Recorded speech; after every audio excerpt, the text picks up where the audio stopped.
oh, this is a former USSR country, which means that it's close to Russia, it means that it is very cold in Georgia, it means that you speak Russian, etc., etc. So the challenge that we usually face is that where to start to explain what is this country, which is for us, for Georgians, very naturally in Europe, and we are a part of Europe. But from the French perspective or from the Western European perspective, it is not exactly the same perception. So I think today's gathering here is very important in a way to explain why we think that Europe is our natural state. Why we think that to be European is not just a panacea for Georgians, but it is in our DNA, it is in our history, it is in our culture, in our traditions, etc., etc., etc. So without too much ado, I will pass. I will give a floor to our minister, but just before I will present, of course, the panel speakers. Mr. David Bakradzè, our Minister of State, Minister of European Euro Atlantic integration. Mrs. Tamar Kinzurashvili, who is an art historian, and Mr. Zurab Karmidze, who is the advisor to the Foreign Affairs Unit at the administration of the government. For me, he's a writer. You know, he's an excellent writer, and he has written one of my favorite books. So that is you know, the perspective that I look at him.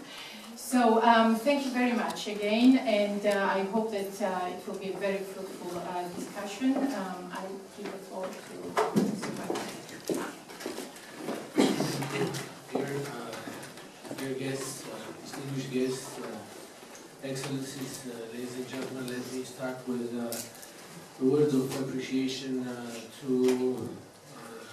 the Georgian embassy here in Paris, to Ambassador, to our friend Eka, and to აკადემიაში Diplomatique Internationale to host this event, which is, I hope, will give birth to the very interesting discussions and some maybe fruitful and interesting ideas.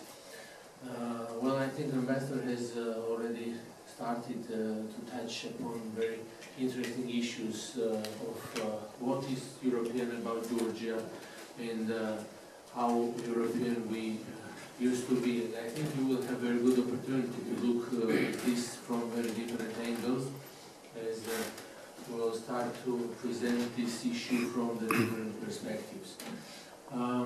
You know, the Georgia being European is a discourse discussion which starts from the words of former Georgian Prime Minister, late Zurab Joania, who has said in Strasbourg when Georgia was joining the Council of Europe that I'm Georgian, therefore I'm European, which was a very interesting notion, as for some it was a beginning and start of the debate about Georgia, which I think is not true, and it's actually the end of the debate. And the authors of the book that we are presenting today are trying to fill that gap, trying to present you Georgia, which is need not be known well, Georgia which used to be European, starting from the early ages of Christianity, etc., which we will have wonderful opportunity to hear from the editor of book, prominent Georgian writer, and our good friend, Mr. Zurab Karmidze. Also, I think, well, you will have different perspectives on that issue, which will chronologically and with beginning of 20th century, when Iron Curtain has isolated Georgia from Europe, from its natural homes. And that period coincides with the contribution that Georgia made to the modernism, the Georgian artists made to the modernism. And we'll have a really good opportunity, and I'm grateful that Mr. Ibrashvili is here to present you that perspective and bring her presentation. She brought her presentation about this, which I'm sure will interest you as well. As I said, after the Iron Curtain and after the Soviet Union has collapsed, we were given the opportunity to start to develop ourselves on a sovereign basis. But sovereignty means independent, but unfortunately we were not that lucky. So the history of Georgia, we count 25 years of regaining of our independence, counts the years of protecting the European values that we were aspiring to, and protecting from military intervention, from using different tools for the political reasons to derail Georgia from its historic development. And Georgia, we have European identity, but and we will hear some interesting thoughts and observations about Georgia's European identity, but also it has become our geopolitical ambition. Ambition which needs realization, which needs a lot of hard work, which needs incremental and not revolutionary changes. And this is the path that we are on. This is the path that now we have in Georgia with very important European instruments at hand that we try to bring more Europe to Georgia. Because now being European is more than having influential tendencies in art or culture or theater or cinema, etc. But it's about the legislation, it's about practice, and I think this is an important path for Georgia to have the opportunity to implement the major European documents, which is association agreement that Georgia has, which is free trade area agreement, which is visa liberalization action plan, and which are the documents that we are using, of which we are trying to integrate the European legislation, EU acquis, into the Georgian one. But what is the importance of Georgia itself? Georgia is a country from Europe which holds, I think, quite an important responsibilities, and Georgia is a responsible partner. When it comes to the international efforts to fight against terrorism, we have been and we are now second largest contributor to the resolute support mission in Afghanistan. For France, it is more easy to recognize Georgia, which was second largest after France in Central African Republic, in Bangui, with the CSDP mission. And we are a responsible partner who realizes its importance and its role to protect values, to protect European values that are now endangered and challenged. In Georgia, as I said, it was challenged not on a single occasion, and what we face now in Ukraine, it has also started in 2008 in Georgia and even before that. Because since the collapse of Soviet Union, the hotspots that were created in the direct neighborhood of Russia were supposed to make and to try to affect the foreign policy priorities of one and other countries. And in case of Georgia, I think still until now we managed to stand strong in protection of these values, where we consider ourselves we belong, but also it is important that we have managed to maintain quite a significant support to European integration, which can be envied by some of even European states. We have more than 70% support to the European integration, which is quite high for European states as well. But of course you can find some Eurosceptics in Georgia, which is also a European thing to have. In general, Georgia, with its geopolitical location, presents the country with a lot of possibilities for Europe. But most important here is, I think, providing the alternative energy routes for Georgia. This is one of the key issues that I think for Europe, for Europe, I think it's a key function that Georgia holds with its geopolitical location to provide Caspian resources for Europe. It's also about the trade, because the location of Georgia is a natural, with its location, Georgia is a natural hub for transportation. And with having free trade area agreements with Europe, with all CIS countries, with Turkey, with China, we are on the second phase of negotiation.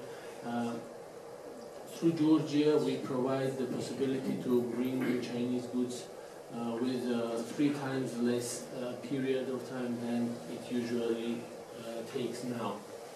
And with the Iran opening, I think we can measure the possibilities that Georgia holds for Europe.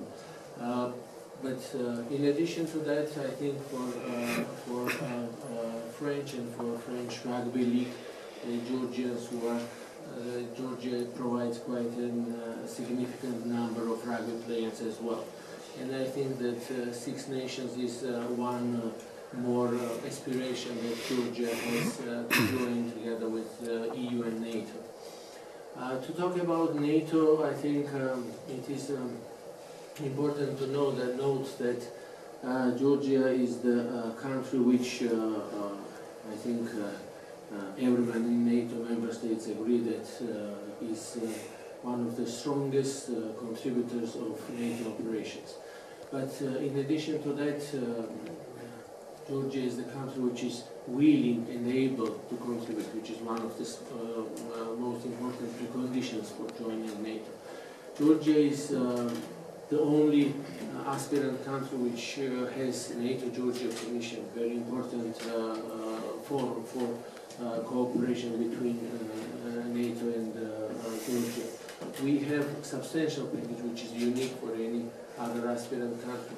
And I think generally we are in the condition when we are expecting the political decision vis-à-vis Georgia. And sometimes in public you can see frustration or disappointment. How come that being such a strong supporter, having all the reforms and consolidated support by public to the NATO aspirations, that we are still outside this umbrella. But I think that in that sense we have a very strong example of Baltic states, very good example of Baltic states, who at some point we're told that there is 2-3 years before they actually joined the alliance that they will never become the member of NATO or the European Union, but the political climate has changed and they were ready for that. I think this is a good example for Georgia to continue work and to continue preparation for the moment when politically Europe and European states will be ready to accept Georgia, which, as I said, and we'll have a very interesting overview of that, has strong roots with Europe, which is represented in our culture, in our history, which we are very much proud of. So I don't want to take much time. I want to leave it more for the questions and answers, and now I think I will give this microphone to Zurab Community. Yes. Thank you very much, Mr. Minister, Ambassador. Bonsoir, dear friends, ladies and gentlemen. It is my great pleasure and honor to be presenting this book here in this building of Diplomatic Academy. I didn't know that one of the founding members of this academy. Two founding members. Great. So Georgians were there when this academy was being founded. That was the government in exile, but still Georgians were there. So this book is about identities, first of all. And identities are imaginative constructs, as we know from the works of famous social psychologist and philosopher and historian Benedict Anderson. This book is about the ways how Georgians constructed Europe in their mindset, in their minds.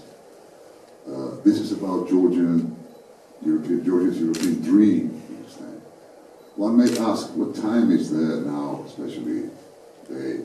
It might look slightly untimely that Georgians are so much driven towards Europeanness and European family membership when Europe itself is undergoing an identity crisis today. But this book is about Georgia's European dream, not about Europe's current nightmares. And that's what brought us here.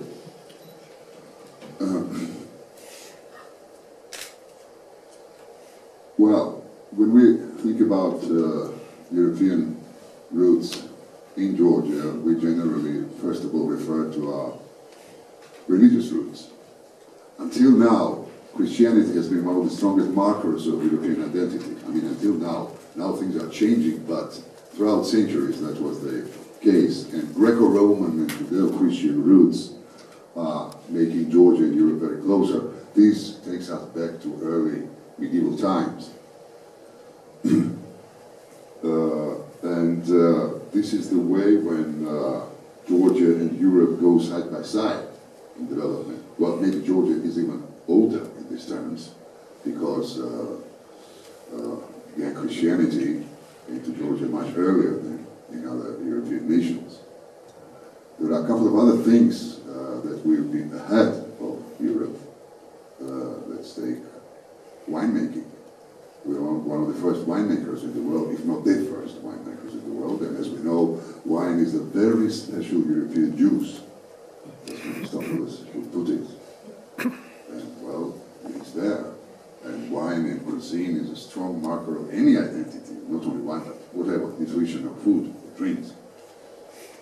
We've been ahead of Europe in another terms as well. If we take social democracy, it's also a purely European trend, political trend. We were one of the first social democracies in Europe. And I'm pleased to know that in this hall we have a granddaughter of one of the makers of the first Georgian social democratic state. In 1921. In 1918, the Europe was mostly made up of empires, either collapsing or surviving empires. But social democracies, not many come to my mind. Maybe Ireland, one of the first social democracies. So, this was, I mean, to go back to the Middle Ages again, Georgia's development was very much in this kind of cultural resemblance or family resemblance with the later European development, but then historical realities created a bridge between us, and we went into different directions. We got stuck because of certain conquests which we had to face and which we failed to overcome, while Europe was developing very dynamically with that. We are talking about European democratic mindset, liberal democratic mindset. So what made this mindset? Of course it was political thinking, political activism, religious activism, it was economy, etc., but there is also a very important element which forged and reared European liberal democratic mindset, and this is what I would say the medieval European city culture, university culture, the carnivalesque culture, if I may use the term coined by a Russian philosopher and thinker, Mikhail Bakhtin, who gave a very broad picture of this European carnivalesque culture, which laid foundation to the great European novel, and we are in the city which produced one of the greatest, first European novels. I mean, François Rabelais, Bakradzè, and then come other European novels like Don Quixote, or Comédie d'Arte, and British novel, 18th century, etc. So aesthetics and arts are also very strong builders of liberal democratic mindset. And this period, I mean, European Renaissance and Enlightenment, was the period which Georgia did not participate in, together with Europe. Again, we were kind of marginalized and ousted, but from the beginning of the 18th century, we managed to start catching up.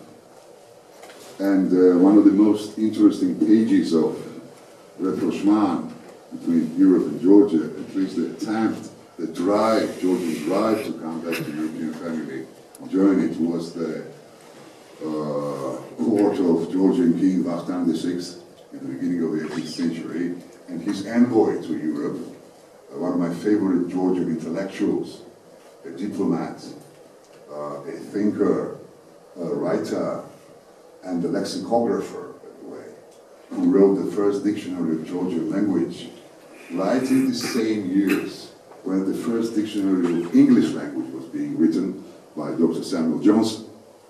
The difference is that Samuel Johnson was sitting in a restaurant, a nice restaurant called Old Cheshire Cheese on Fleet Street in London, enjoying good food, good drinks, and good meal and everything. This restaurant is still going, still working. While Sultan Sabor Beliani lived in a crazy house at that time called Georgia and its environment and all the problems we had that time with Iran, Turkey. And he traveled to Europe many times. He traveled to Rome to talk to Pope, to France, to Paris, to talk to King Louis XIV, asking them to kind of embrace Georgia as a Christian country, moreover as a Catholic country, because he himself was a Catholic and the king was also ready to take up Catholicism, thus kind of opening, just proving more kind of closeness and family resemblance with the European culture. At that time it didn't work, but slowly we can see, we can trace how the elements of Enlightenment come to Georgia.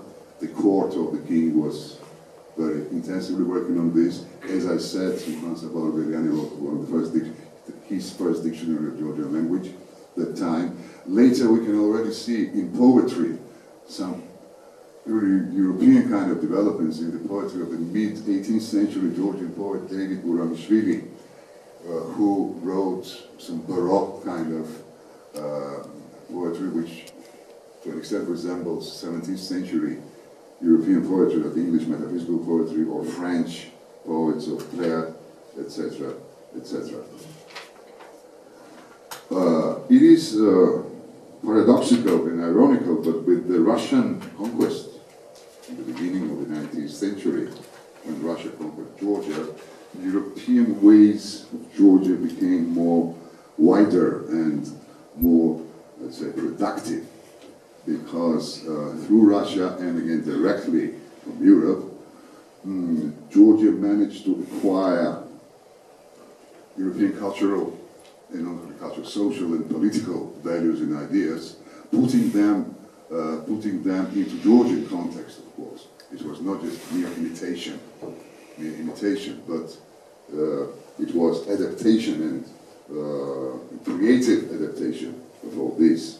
In the 19th century, you can see emergence of Georgian romanticism, romanticist literature and poetry. You can see realism, you can see symbolism and the vibrant period of Georgian modernism. And Katie Gituras really will speak about it in a more extensive way.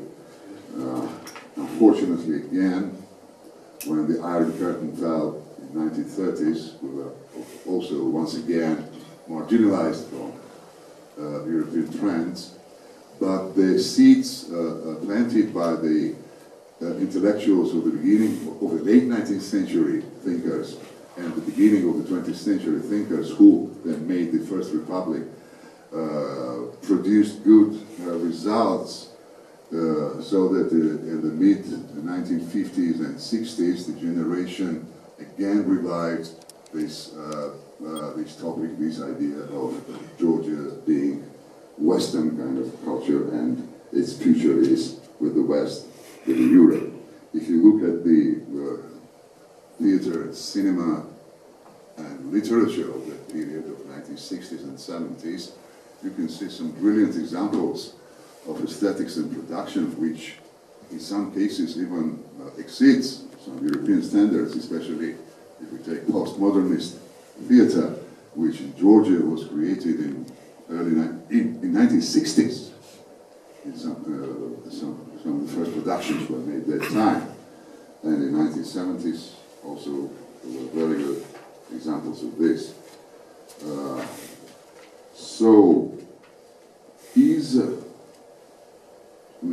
If you go through these articles presented there, you can see a very diverse picture of topics. You can see the parallel study, comparative study of, say, European law and Georgian legal tradition. It's a pretty heavy academic read, but those who are interested in this will enjoy this. We have a very good article written by an American professor who is a good scholar of Georgia, has been for a long time, Stephen Jones, who wrote about social democracy in Georgia, the history of social democracy in Georgia, from late 19th century up until the end of the First Republic. It's a very good, very broad. This tiny nation managed to come up with a decent democratic state with equal rights for minorities, for everybody, but this didn't last. Unfortunately, geopolitical context was slightly different. You can read about the narratives, literary narratives and cultural narratives which make up Georgian identity and which shows its closeness or difference with the European. You can read about some social structures which emerged in Georgia a long time ago, especially in Georgian highlands, which are very democratic in essence. Very democratic, giving free space to individual, to his dignity and his place in the society. You can read about medieval Georgian literature as well, which to an extent provides and suggests the example of Renaissance vision and Renaissance aesthetics. I mean, the poem by George's poet Shotaro Staveli, The Night in Panther Skin, which was written much earlier than its European analogues, suggesting the freedom of individual, openness to the otherness, openness to adventure, openness to building up individuality through act, through love, through friendship. This comes later in Europe with the works of great European authors, as I said, who were one of the makers of European liberal democratic mindset. So is Europe ready for this? Is Europe ready to embrace Georgia in these very hard times? And again, a very interesting thinker and writer comes to my mind, Umberto Eco, late Umberto Eco, who once was asked, what is the major language of Europe? I mean, is it German, is it French, is it English? And he came with a terrific answer. He said, translation is the language of Europe. Translation is because Europe has always been translating different cultures into each other. And that's how it managed to build up such great space for human existence, for creative existence, for economy, for political dialogue and everything. As soon as Europe stops speaking this language, the Europe ends.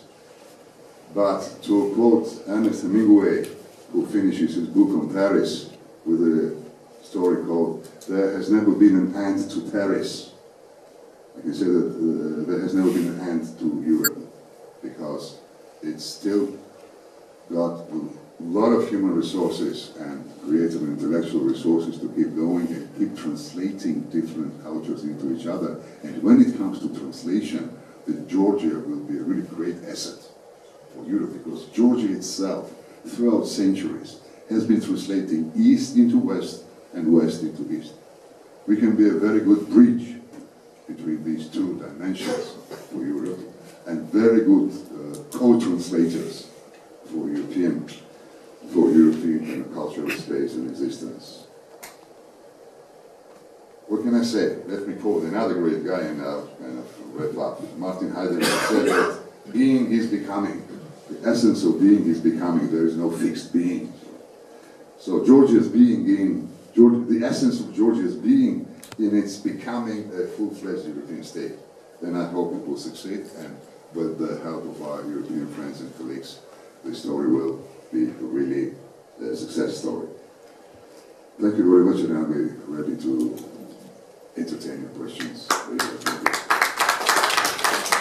It's a great pleasure to be part of this presentation, this conference, and to have this opportunity to introduce Georgian modernism for you in a very short way.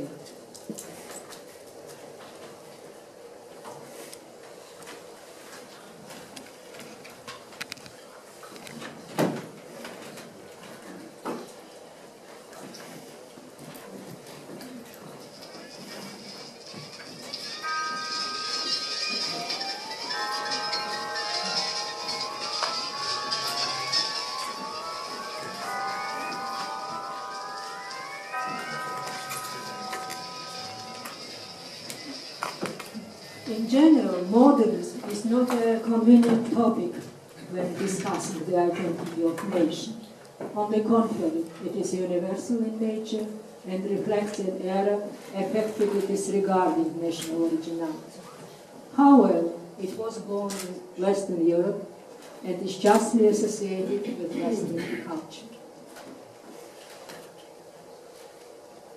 At the beginning of the summer of 1912, brothers Ilya and Kirill Stanevich, who had a Georgian mother and a Polish father and were residents of Tbilisi, together with Mikhail Bakradzè, a Russian artist of French origin, left St. Petersburg for Tbilisi to spend holidays there. It was probably then that the history of modernism started in Georgia, because the three friends, who were followers of neo-primitivism and Futurist, discovered Nikopil Osman's works in one of the inns in Tbilisi a few days after their arrival.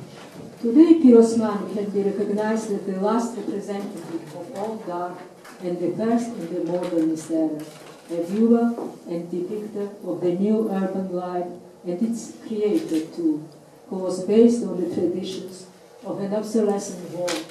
He was the source of inspiration and the center of the course for the representatives of all future generations of Georgian modernists, be they writers or artists. Less than a year after Pir Osmani was discovered, David Kakabadze made his first cubist self-portrait in St. Petersburg. Kirill and Ilya Stanevich, together with Mikhail Bakradzè and Mikhail Larionov, founded Everything Is, Sochestvo, derived from the word so, everything. The artists announced in their manifesto that they supported all styles and trends, past and present. Kirill went to Paris in 1913, as did the Georgian poet Paolo Yashvili. On his return from Paris to his homeland 2 years later, Yashvili, together with other fellow poets, inflamed Kutaisi with modernist ideas and the planes soon reached Tbilisi. Ilyas Danevich met the author of the Futurist Manifesto, Tommaso Marinetti, in St. Petersburg in 1914. In the same year, in the same place, David Bakradzè and several other artists led by Pavel Filonov, the so-called apostle of Russian avant-garde art, founded the intimate workshop of painters and graphic artists and published a manifesto. Tbilisi this was the year when World War I started, soon followed by a revolution, and many of prominent representatives of the Russian avant-garde headed from the Bolshevik north to the Menshevik south, as John Bolt used to say, and stayed in Georgia, if not for the rest of their lives, at least for some time. This country, sunny, well known for its hospitality and, what is most important, independent at that time, proved to be particularly attractive as a shelter. Tbilisi that took shape as a bohemian center in the late 1910s had always been dualist in nature due to its geographical location. Travelers, poets and writers, and those who praised or criticized it always noted that being located at the confluence of Europe and Asia, it bore features of the two worlds. It was exactly due to the coexistence of old and new, urban and rural, Oriental, Asian and Occidental Europe, as well as academic and modernist, that the ideas introduced from outside naturally merged with the local Georgian heritage. The epithet of fantastic can often be heard regarding avant-garde in Tbilisi. It is linked to the name of the first cafe in Tbilisi, Fantastic Inn. It was opened in 1917. Poets Khrushchev, Ilyas Danevich and Terence founded a futurist syndicated Futurist University here. Later, the same group created an association and named it 41 degrees, allusion to the longitude of Tbilisi and the highest temperature of the human body and alcohol. When Kirill Zdanevich's personal exhibition was held in Tbilisi in the same year, Ilya described his paintings as orchestral art, like Ilya's orchestral poetry, which again implied a symphonic merger of multiple sources. The futurist standards, lithographic books, and other polygraphic materials are the best testimony of the creative temperature of that time. Among the lots of cafes established in modernist Tbilisi, Khimerioni was the most famous. In 1919, its walls were decorated by Sergei Sudzeikin, the leading person in this undertaking, as well as Kirill Zdanevich, David Bakradzè, and Vlado Gudiashvili. Bakradzè and Gudiashvili were painting the walls of the Khimerioni Cafe, and the poet Tizian Tabidze came and told them that they were winners of the stipend founded by the government of independent Georgia and would soon go to Paris.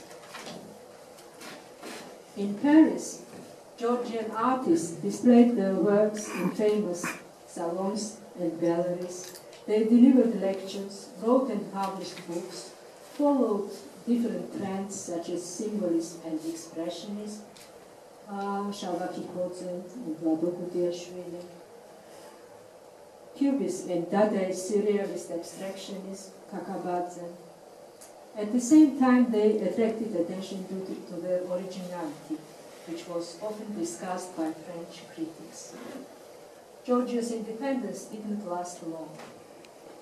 On the 25th of February 1921, David Bakradzè appealed to the Georgian representation in Paris, informing them that Gaimarთა was suffering from a serious illness in Freiburg and needed help. Bakradzè did not know that the red flag was hoisted in Tbilisi on that day. The Georgian government fled to Paris, and Georgian students abroad no longer received financial assistance. However, the history of modernism in Georgia did not come to an end at that moment. The year 1922 was the beginning of yet another stage in the history of Georgian avant-garde. Theatre producer Bakradzè returned to the country and following his successful activities in Russia and Ukraine, started making a new professional synthetic theatre in Georgia. Bakradzè invited to the theatre artists Valerian Sidamonaristavi, Kirill Stanevich, Agolidiashvili, Elena Pledian, and David Kakabadze. He discovered Irakli Gamrikeli and Petre Otskeli. The last two painters devoted their creation completely to the theatre.